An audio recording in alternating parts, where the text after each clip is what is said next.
வந்து formation of urine, சிறுநீர் உருவாக்கம் எப்படி நடக்குது, கொஞ்சம் ஒரு detailed mechanic. Formation of urine,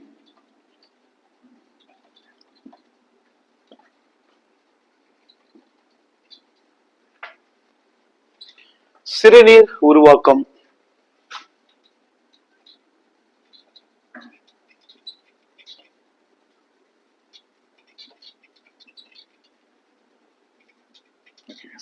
சிறுநீரகம் கிட்னி, அதோட யூனிட் வந்து என்னன்னு பாத்தீங்கன்னா நெஃப்ரான் அப்படின்னு சொன்னோம் இல்லையா. நெஃப்ரான்கள் தான், பல நெஃப்ரான்கள் ஒன்னா சேர்ந்தா அது கிட்னியா மாறும். பல நெஃப்ரான்கள் ஒன்னோட ஒன்று சேர்ந்தா அதுதான் என்னவா மாறுது, கிட்னியா மாறுது. ஸோ அதனால நெஃப்ரான்களுக்கு என்ன பேர்னா மைக்ரோ கிட்னி அப்படின்னு பேரு, சிறிய வடிவிலான சிறுநீரகம் என்றே சொல்றாங்க. ஒரு நெஃப்ரான் எப்படி இருக்கும் அப்படின்னா, நெஃப்ரான் நல்லா இருக்கும், நாம போடுறது ஒரு மாதிரி தான் இருக்கும். பார்க்கலாம்.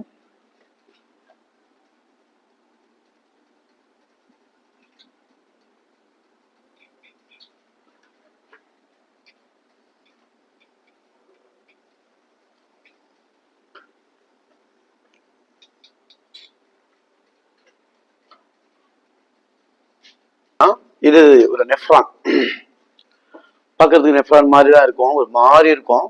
இருந்துட்டு போட்டோம். இதுல நம்ம ஏற்கனவே சொன்ன மாதிரி ரெண்டு பார்ட் இருக்கும்.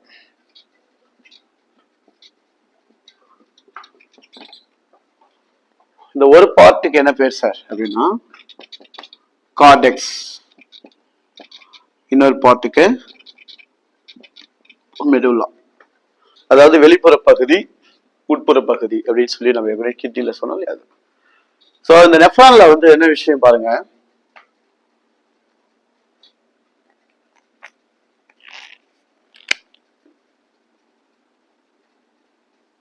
ஓகே இப்படி இருக்கும்.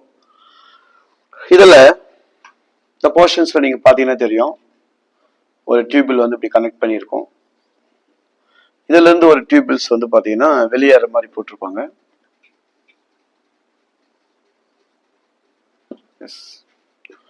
இது வந்து அஃபரண்ட் டியூபிள்ஸ் அப்படின்னு சொல்லுவாங்க.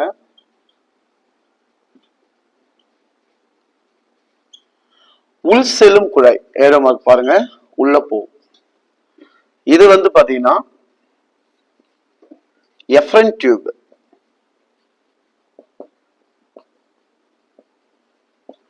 வெளி செல்லும் குழாய், ஏரோ மார்க் பாத்தீங்கன்னா தெரியும், இது வெளியே செல்லும் குழாய், ரத்தம் அந்த வடிகட்டி வெளியே வர பாட்டு, இது வடிகட்டுறதுக்காக உள்ள போற பாட்டு. இதுக்குள்ள போனீங்க அப்படின்னு கேட்டீங்கன்னா, இந்த இதுக்குள்ள பிளட் போனதுக்கு அப்புறம் என்ன நடக்கும்னா,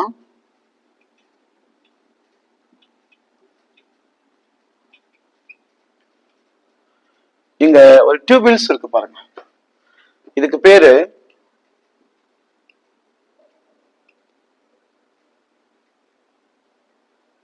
மால்பிஜியன் டியூப், டியூபிள்ஸ், மால்பிஜியன் குழல்கள் சொல்லுவாங்க இதை. அப்ப இந்த மால்பிஜியன் குழல்களுக்குள்ளதான் பிளட் இங்க போனதுக்கு அப்புறம் உள்ள போயிட்டு ஃபில்டர் ஆகுது. ஸோ மால்பிஜியன் குழலுக்குள்ள போயிட்டு இந்த போர்ஷன்ல தான் ஃபில்டர் ஆகும். அது எப்படி ஃபில்டர் ஆகுதுன்னா, பிளட் உள்ள வந்துடும், கேபிலரிஸ்ல இருந்து உள்ள வந்து வடிகட்டும்.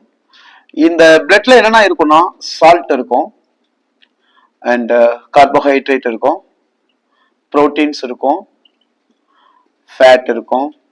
இந்த மாதிரி நிறைய கெமிக்கல்ஸ் இந்த பிளட்டுக்குள்ள இருக்கும். ஏன்னா பிளட் உள்ள போகுதுல வடிகட்டுறதுக்காக அப்படி இருக்கும். அப்படி போனதுக்கு அப்புறம் இங்க வடிகட்டும், இந்த மாலிகுல்ஸ் எல்லாம் வடிகட்டி டிஃப்யூஸ் ஆகி வடிகட்டும். இந்த வடிகட்டுற அமைப்புக்கு தான் என்ன பேரு பாருங்க, இந்த மால்பிஜியன் டியூபிள்ஸ்.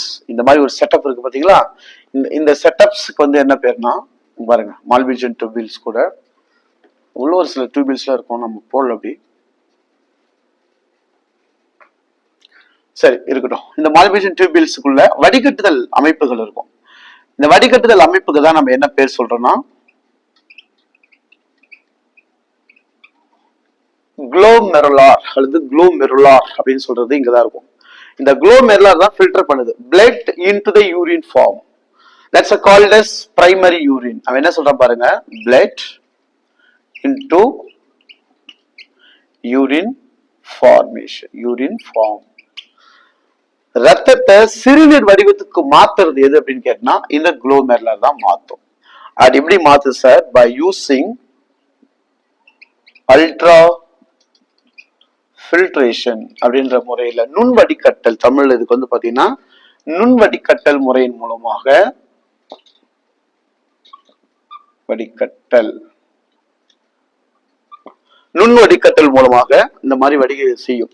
ஸோ பிளட், இந்த சால்ட்ல பிளட்ல இருக்கிற கெமிக்கல்ஸ் எல்லாம் ஃபில்டர் பண்ணி என்ன பண்ணுது அப்படின்னு கேட்டா யூரின் வடிவத்துக்கு மாத்தும். ஸோ இந்த யூரின் வடிவத்துக்கு மாத்துறது தான் குளோமெருலஸ். இதுக்கு இந்த வடிகட்டல் முறைக்கு பேரு அல்ட்ரா ஃபில்ட்ரேஷன். இதைதான் நம்ம சொல்லுவோம் GFR அப்படின்னு. குளோமெருலார் ஃபில்டர் ரேட், குளோமெருலர் வடிகட்டும் வீதம். ஸோ அப்ப இந்த மாதிரி இருக்கிற ரத்த பொருள்களை வடிகட்டி சிறுநீர் வடிவத்துக்கு மாத்துறதுனால இந்த வார்த்தைகள் இதுக்கு என்ன பேர்னா கால்ட் அஸ் பயாலஜிக்கல் ஃபில்டர் அப்படின்னு ஒரு பேர். உயிரியல் வடிகட்டி. குளோமெருலஸ்க்கு வந்து என்னன்னு பேர் கொடுத்துருக்காங்க பாருங்க, உயிரியல் வடிகட்டி அப்படின்னு இன்னொரு பேர் இருக்கு, பயாலஜிக்கல் ஃபில்டர்.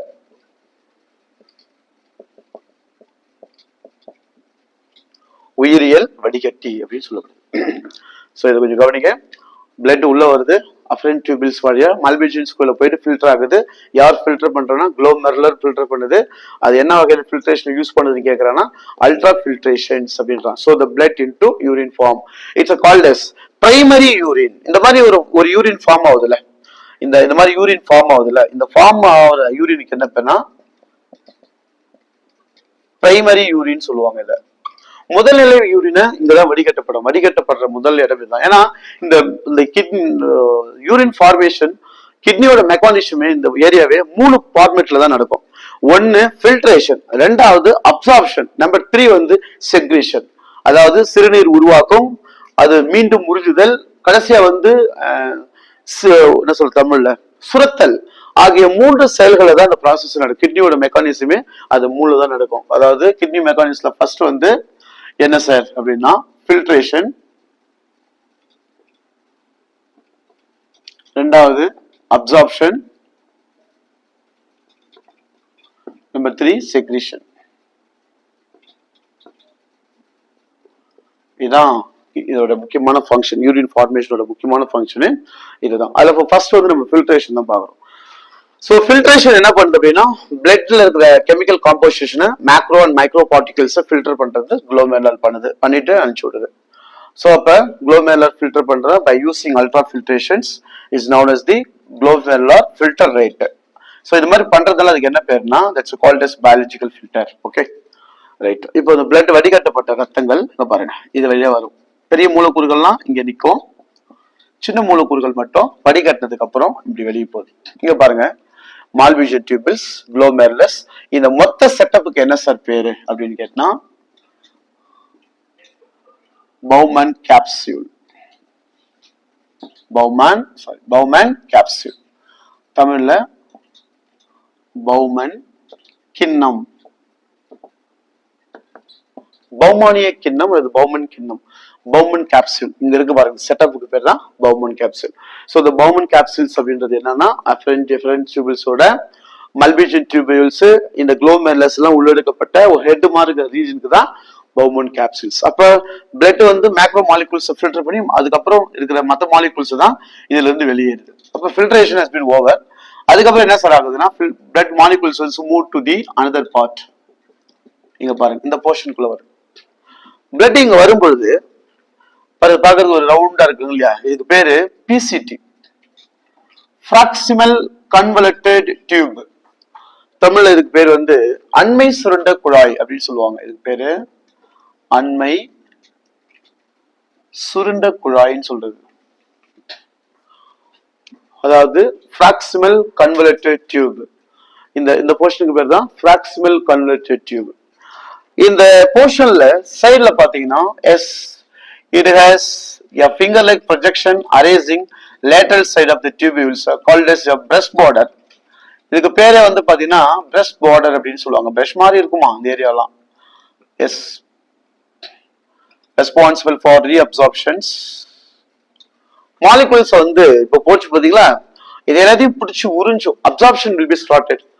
அப்ப இங்க என்ன நடக்குது சார்னா அதிகபட்சமாக 80% of blood molecules are observed by proximal convoluted tube by using brush like border. பார்க்கிறதுக்கு உறிஞ்சிகள் மாதிரி இருக்குமா, அது அந்த உறிஞ்சிகளை பயன்படுத்தி 80% வடிகட்டல் பிளாக்ஸ்மல் கன்வெர்டட் டியூபிள்ஸ் தான் நடக்குது. So and also maintains of pH level, potential of hydrogens also maintained ஆகுது இந்த இடத்துல. இது வந்து பாத்தீங்கன்னா இந்த ஏரியா இருக்கு இல்லையா, இந்த லைனட் மசில்ஸ் எப்படி இருக்கும் அப்படின்னா and composed by specialist cells known as cuboidal. இங்க வந்து பாத்தீங்கன்னா cuboidal அப்படின்னு சொல்லுவாங்க. cuboidal செல்ஸ் ஆல ஃபார்ம் ஆயிருக்கும். இங்க பாருங்க cuboidal செல்ஸ் இது கேட்டிருக்காங்க சார் 2022 நினைக்கிறேன் நீட் எக்ஸாமினேஷன். நமக்கு இந்த போர்ஷன் வந்து cuboidal epithelium செல்ஸால தான் இந்த போர்ஷன்ஸ் வந்து கவர் ஆயிருக்கும். ஸோ எதனால ஒரு பிசிடி வந்து எதனால வருதுன்னா cuboidal செல்ஸால ஃபார்ம் ஆயிருக்கும். இந்த cuboidal செல்ஸ்ல இருக்கிற பிரஷ் லைக் பார்டர்ஸ் தான் இங்க இருந்து வர மாலிகுல்ஸ்ல ரீஅப்சார்ப்ஷன் பண்ணுது. எவ்வளவு பர்சன்டேஜ் அப்படின்னு பார்த்தீங்கன்னா 80%. And maintenance of potential of hydrogen like power of hydrogen சொல்றோம் இல்லையா, அமிலக்கார சமநிலைகள் நடுநிலைப்படுத்தப்பட்டுகிறது. ஸோ கெமிக்கல்ஸ் ஃபில்டர் ஆனதுக்கு அப்புறம் இதுல இருந்து சிறிய மூலக்கூறுகள் பாருங்க, அங்கிருந்து சின்ன மூலக்கூறுகள் ஃபில்டர் ஆனதுக்கு அப்புறம் மீதி இங்க பாருங்க இது வழியா வருது. நீங்க இந்த படத்துல ஒரு விஷயத்த நான் காட்டியிருப்பேன், இங்க பெருசா இருக்கும், கீழே வர வர வர குறுகலா போட்டிருப்பேன், திரும்ப இங்கிருந்து மேல போக போக இது கொஞ்சம் பெருசா போட்டிருப்பேன். அது என்னன்னு கேட்டீங்கன்னா, இந்த மாலிகுல்ஸ் மேல இருந்து கீழே வரும்போது பை யூசிங் passive transports மந்த வினையை பயன்படுத்தும். நோ நீட் ஏடிபி எக்ஸ்பென்ஷன் அர்த்தம்.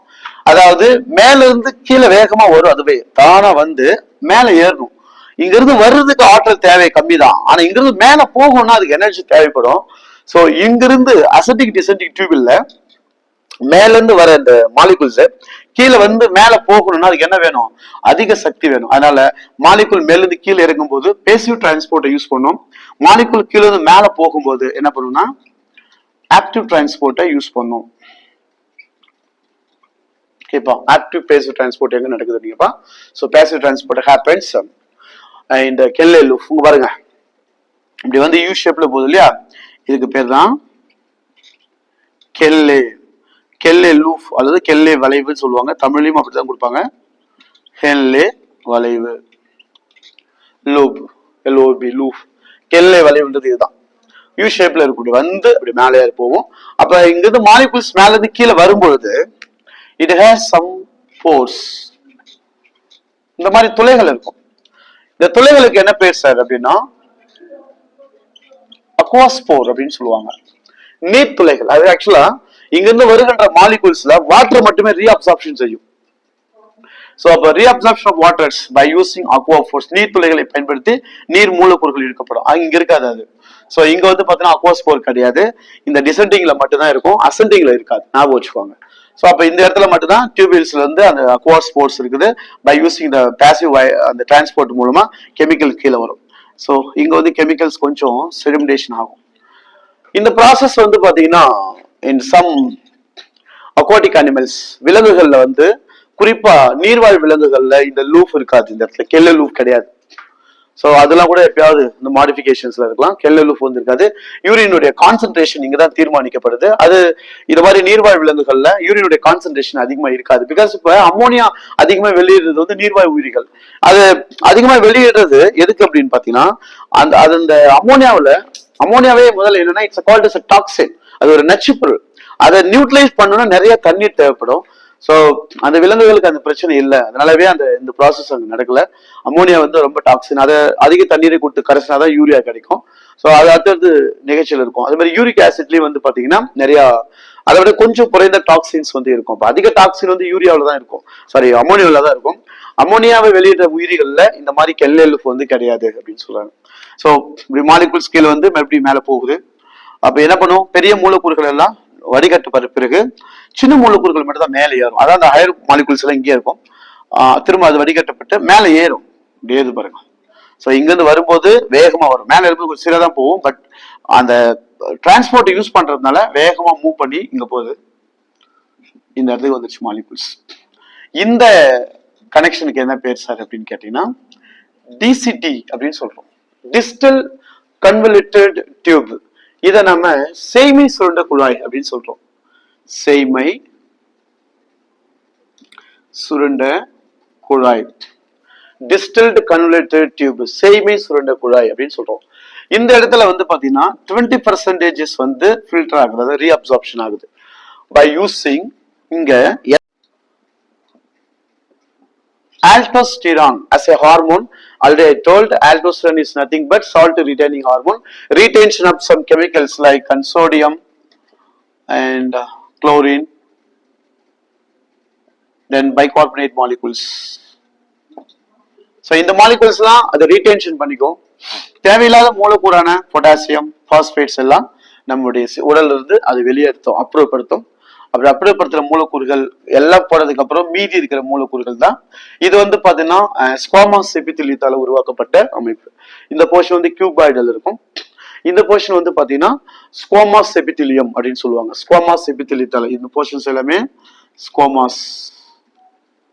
ஸ்குவாமஸ் எபித்தீலியம், ஸ்குவாமஸ் எபித்தீலியத்தால உருவாக்கப்பட்டிருக்கிறது இந்த அமைப்பு. இது கியூபாய்டல், இது ஸ்குவாமஸ் கேட்பாங்க. அப்ப இந்த தேவைப்படுகின்ற பொருட்கள் எடுத்துக்கொண்டு அந்த மெயின்டெனன்ஸ் ஆஃப் பிஹெச் அமிலக்கார சமநிலையும் அது பராமரிச்சுட்டு தேவையில்லாத பொருட்களான பொட்டாசியம், பாஸ்பேட் மூலக்கூறுகளை நம்முடைய கிட்னி வெளியேற்றும். அந்த வெளியேற்ற மூலக்கூறுகள் இந்த போர்ஷன்ஸ்க்கு வந்து நிற்கும். ஒரு ரவுண்ட் ஷேப்ல கொடுத்துருக்கும் பாருங்க, இந்த போர்ஷன்ஸ்க்கு வரும். It's called as collecting duct, சேகரிக்கும் குழாய்ன்னு சொல்லுவாங்க.